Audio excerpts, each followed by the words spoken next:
तोड़ने के लिए भगवान लीला की। दंड प्रणाम करके वहां पर जो ही नारद जी बैकुंठ से निकल रहे थे और यहाँ पर नारायण का लीला 100 योजन का एक लंबा 100 योजन का विस्तार एक नगर अपने माया के द्वारा रच दिए। भगवान के लिए तो साधारण सी बात है, एक नगर का निर्माण कर दिए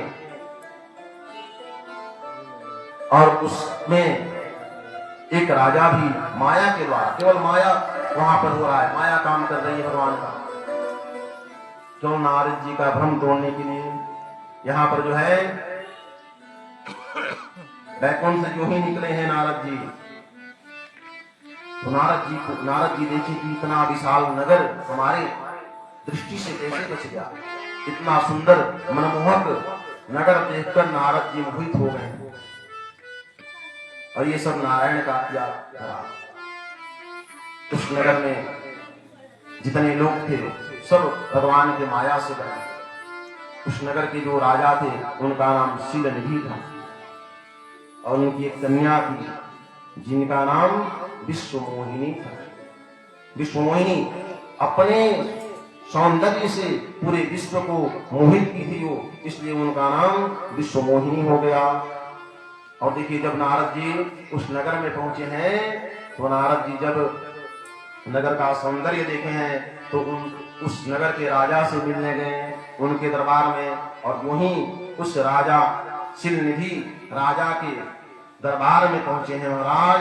तो शीलनिधि वो तो माया है केवल, तुरंत नारद जी को दंड प्रणाम करके आसन दिए हैं और बैठाए हैं। बोले हैं महाराज आप आए, ये हमारे लिए सौभाग्य की बात है। हम अपनी पुत्री का विवाह करने के लिए विचार कर रहे हैं, हम अपनी पुत्री का स्वयंवर करने के लिए विचार कर रहे हैं। आप थोड़ा इसका हस्तरेखा देखकर बताइए कि हमारी पुत्री जो है इसके भाग्य में क्या है, इसका विवाह किससे होगा।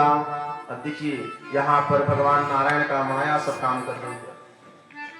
इतनी सुंदर विश्वमोहिनी हुई कि नारद जी जो ही देखे वो भी मोहित हो गए विश्वमोहिनी को देखकर। अब उनके मन में देखिए वहां विचार आता है क्या कि क्यों ना भगवान की ऐसी कृपा हो जिससे ये कन्या हमें मिल जाए, हमें प्राप्त हो जाए। अब शीलनिधि राजा कहे कि महाराज आप हाथ देखिए। नारद जी को तुरंत समझ में आया, बोल रहे हैं कि घबराइए मत राजा, हम इसका हाथ देखकर हस्तरेखा देखकर आपको बताते हैं कि इसके जीवन में क्या है और कैसा पति मिलेंगे। अब नारद जी विचार करते हैं किस प्रकार ये कन्या हमें मिल जाए। विचार देखिए यही अभिमान का फल है। इतना अभिमान आया उनके अंदर कि जो है इसी के चलते भगवान नारद जी को बंदर का मुंह दिए। और यहाँ पर जो है विचार कर रहे हैं नारद जी किस प्रकार ये कन्या हमें मिल जाए, क्योंकि काम के वशीभूत हो गए वहां पे। और शीलनिधि से कहते हैं कि महाराज सुनिए आपके लड़की के हस्तरेखा क्या कह रहा है। जो एहि बरई अमर सोई होई, जो एहि बरई अमर सोई होई, समर भूमि जीवन कोई, समर भूमि जीवन कोई, सेवा ही सकल चराचर पाई, सेवा ही सकल चराचर पाई, बड़ई शीलनिधि कन्या